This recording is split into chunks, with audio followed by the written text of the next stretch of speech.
নবী সাল্লাল্লাহু আলাইহি ওয়াসাল্লাম বলেছেন, নবী সাল্লাল্লাহু আলাইহি ওয়াসাল্লামের প্রতি দরুদ পাঠ করা হলে এই দরুদগুলো সংগ্রহ করার জন্য এক শ্রেণীর ফেরেশতা আছেন, স্পেশাল ফেরেশতা, মালায়েকা।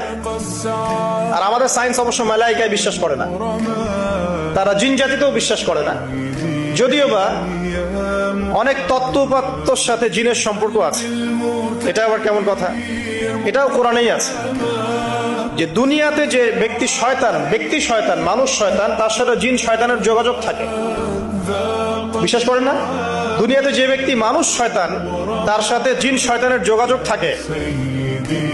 একটা হাদিসে এমনও পড়েছিলাম আমরা স্টুডেন্ট লাইফে, আল্লাহ রাব্বুল আলামিন যখন কোন আদেশ নাজিল করেন তখন ফেরেশতারা সেটা নিয়ে ডিসকাস করতে থাকেন আসমানে, এবং জিন জাতি প্রথম আসমানের কিনারা পর্যন্ত পৌঁছে যায় এবং সেখানে গিয়ে কানে শ্রবণ করার চেষ্টা করে কি নিয়ে আলোচনা করা হচ্ছে। যদি কোনো একটা সংবাদ তাদের কান পর্যন্ত চলে আসে, তাদেরকে বিতাড়িত করার জন্য আল্লাহ রাব্বুল আলামিন উল্কাপিণ্ড ছোড়েন। ওখানকার ফেরেশতারা আছেন, তারা অগ্নিশিখা নির্বাপন করেন। সূরা সফফাতের প্রথম দিকে পড়ে দেখবেন। এই জিন দুনিয়াতে যে কবিরাজ বা তান্ত্রিক বা জাদুকরের আন্ডারে আছে, সে এসে তাকে জানিয়ে দেয় এই হতে যাচ্ছে। তখন সেই তান্ত্রিক এই সত্যটার সাথে আরো 100টা মিথ্যা জড়িয়ে জনগণকে বিভ্রান্ত করে। তখন তার কথা ফলে যায়, মানুষ মনে করে যে তান্ত্রিক অনেক বড় কিছু হয়ে গেছে। তো এগুলো সবই ফিতনা। যাই হোক, এই জিনের ব্যাখ্যা কিন্তু আমরা করতে পারছি না বিজ্ঞান দিয়ে। নবী করিম সাল্লাল্লাহু আলাইহি ওয়াসাল্লাম বলেছেন, এক শ্রেণীর স্পেশাল ফেরেশতা আছেন যারা দরুদগুলোকে সংরক্ষণ করেন। আমরা যে কথাগুলো বলছি রেকর্ড হয়ে যাচ্ছে না? আজকে থেকে 100 বছর 200 বছর আগে মানুষ এটা কল্পনা করতে পারতো? আমরা এখন যেখানেই মুভ করছি, সিসি ক্যামেরা, ভিডিও, এটা সেটা, স্যাটেলাইট, এগুলো আছে না? আজকে থেকে 300 বছর আগে মানুষ এগুলো বিশ্বাস করতে পারতো? আজকে থেকে 1000 বছর আগের কোনো মানুষকে বলেন যে স্যাটেলাইট দিয়ে পুরো বিশ্ব নিয়ন্ত্রণ করা যায়, সে বলবে যে পাগল। তার মাথায় ঢুকবেই না স্যাটেলাইট কি জিনিস। যে একইভাবে আল্লাহ পাকের জ্ঞান হচ্ছে লক্ষ কোটি কোটি বছর আগের, চির নতুন, চির প্রাচীন, চির আধুনিক। এই জ্ঞানের ঊর্ধ্বে কারো জ্ঞান নয়।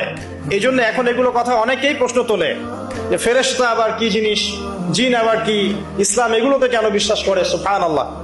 মানে তাদের বক্তব্য হচ্ছে ল্যাবরেটরিতে যেটা প্রমাণ করা যাবে না সেটার অস্তিত্ব নাই। প্রত্যেকটা বস্তুকে হয় কঠিন হতে হবে, না হলে তরল, না হলে বায়বীয়, এর বাইরে কিছু নাই। আসলে কি তাই? তো সবকিছুকেই বিজ্ঞান দিয়ে ব্যাখ্যা করতে হবে জরুরি না। এর ঊর্ধ্বে অনেক কিছু আছে। এর জ্ঞান, এর শেষ সীমা থেকে আল্লাহ পাকের জ্ঞান শুরু হয়। অতএব এটাকেই চূড়ান্ত জ্ঞানের মানদণ্ড মনে করার কোনো কারণ নাই। আমাদের মধ্যে একটা শিরকি আকীদা ঢুকে গেছে এখন। এটা একটা শিরকি আকীদা। সেটা হচ্ছে যে কোনো বিষয় যদি বৈজ্ঞানিক ভাবে প্রমাণিত না হয়, কোরআন সুন্নাহে থাকলেও মনে করি এটার অস্তিত্ব নাই। এটা আমাদের সাইকোলজিক্যাল সমস্যা। এখন এই জেনারেশনের বেশি সমস্যা, কারণ তারা পড়াশোনা করতে করতে মনে করছে সবকিছুকেই বিজ্ঞান দিয়ে প্রমাণ করতে হবে। তুমি তো তোমার আত্মাকেই প্রমাণ করতে পারবে না। একটা মানুষ হাঁটছে রাস্তা দিয়ে, পড়ে গেল, ডেড। এরকম হচ্ছে না? তাহলে কি এমন ছিল তার দেহের মধ্যে, বের হয়ে চলে গেল, সে ডেড? বলবো হৃদযন্ত্রের ক্রিয়া বন্ধ হয়ে মারা গেছে। তা ক্রিয়াটা বন্ধ হলো কিভাবে? কে হুকুম করলো? কার আদেশে বন্ধ হলো? কে নিয়ে গেল রূহটা, আত্মাটা? এগুলো তো ব্যাখ্যা করতে পারবে না। সো এই কনসেপ্ট থেকে বের হয়ে আসতে হবে যে প্রত্যেকটা বিষয় বিজ্ঞান দিয়ে প্রমাণ হলে পরেই বিশ্বাস করবো, না হলে করবো না। এটা ঠিক নয়। কোরআন এবং সুন্নাহ যা আছে এটা চূড়ান্ত। এর বাইরে যা আছে এটা যদি কোরআন সুন্নাহর সাথে মিলে যায় আমরা গ্রহণ করবো, কোনো সমস্যা নাই। না মিললে আমরা কোশ্চিন কালো সেটা মানতে রাজি নই। আসুন, নবী করিম সাল্লাল্লাহু আলাইহি ওয়াসাল্লাম বলেছেন, এক শ্রেণীর স্পেশাল ফেরেশতা আছেন, মালায়েকা, নূরের তৈরি, আলোর তৈরি, আলো দিয়ে তৈরি, নূর দিয়ে তৈরি, যারা নিঃসন্দেহে আলোর বেগের চেয়ে বেশি বেগে ভ্রমণ করতে পারেন, নিঃসন্দেহে। আচ্ছা, তো তারা স্পেশালি এই দরুদগুলোকে সংগ্রহ করেন। দরুদ এবং সালাম এটাকে সংগ্রহ করেন, করে নবী সাল্লাল্লাহু আলাইহি ওয়াসাল্লাম পর্যন্ত পৌঁছে দেন। এরপর আল্লাহ রাব্বুল আলামিন, আল্লাহ সুবহানাহু ওয়া তাআলার ইচ্ছায় নবী করিম সাল্লাল্লাহু আলাইহি ওয়াসাল্লাম এর জবাব দিয়ে থাকেন। একটু চিন্তা করেন যে আপনি মনে করেন আল্লাহ রাসূল সাল্লাল্লাহু আলাইহি ওয়াসাল্লামের দরজায় দাঁড়িয়ে আছেন, কথার কথা মনে করেন যে তিনি জীবিত আছেন, কথার কথা। আপনি তার বাড়ি চেনেন, তার বাসায় গেলেন, গিয়ে নক করলেন, গিয়ে নক করে বললেন আসসালামু আলাইকুম। এবার নবী সাল্লাল্লাহু আলাইহি ওয়াসাল্লাম ভিতর থেকে আপনাকে বললেন, কথার কথা ধরে নেন, ওয়া আলাইকাস সালাম। এর অর্থ কি? ওয়া আলাইকাস সালাম অর্থ কি? আপনার উপরেও শান্তি বর্ষিত হোক। আচ্ছা, আবার মনে করেন আপনি বাসার ভিতরে আছেন, আপনার বাসায় নবীজি এসেছেন সাল্লাল্লাহু আলাইহি ওয়াসাল্লাম, কথার কথা। এবার তিনি আপনার দরজায় নক করছেন, নক করে বলছেন, আসসালামু আলাইক, তোমার উপর শান্তি বর্ষিত হোক। তো নবী সাল্লাল্লাহু আলাইহি ওয়াসাল্লামের এই যে দোয়া, তোমার উপরে শান্তি বর্ষিত হোক, এটা যে যত বেশি পাবে তার জীবনটা তত সুন্দর হবে না? অতএব যে ব্যক্তি যত বেশি দরুদ পাঠ করবে, যত বেশি সালাত প্রদান করবে নবী সাল্লাল্লাহু আলাইহি ওয়াসাল্লামকে, ইনশাআল্লাহ তাআলা সে সচ্ছল হবে, টেনশন ফ্রি থাকবে, সুখে শান্তিতে পৃথিবীতে বসবাস করবে ইনশাআল্লাহ। আর সুখ বলতে আমি শুধুমাত্র চাকচিক্য বোঝাচ্ছি না, বাড়ি গাড়ি স্ট্যাটাস বোঝাচ্ছি না। সুখী হওয়ার জন্য টাকা যথেষ্ট না। অনেক সময় দেখবেন কোটিপতি মানুষ সুখী নয়, একজন ভ্যান চালক সুখী। সুখ টাকা দিয়ে কেনা যায়?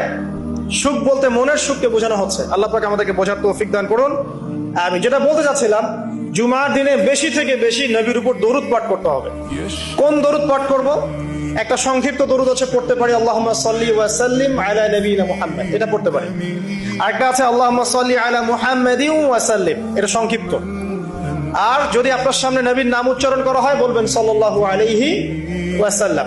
অথবা সবচেয়ে সেরা দরুদ হচ্ছে দরুদ ইব্রাহিম, আল্লাহুম্মা সাল্লি আলা মুহাম্মদ ওয়া আলা আলি মুহাম্মদ কামা সাল্লাইতা আলা ইব্রাহিম ওয়া আলা আলি ইব্রাহিম ইন্নাকা হামিদুম মাজিদ। আল্লাহুম্মা বারিক আলা মুহাম্মদ ওয়া আলা আলি মুহাম্মদ কামা বারাকতা আলা ইব্রাহিম ওয়া আলা আলি ইব্রাহিম ইন্নাকা হামিদুম মাজিদ।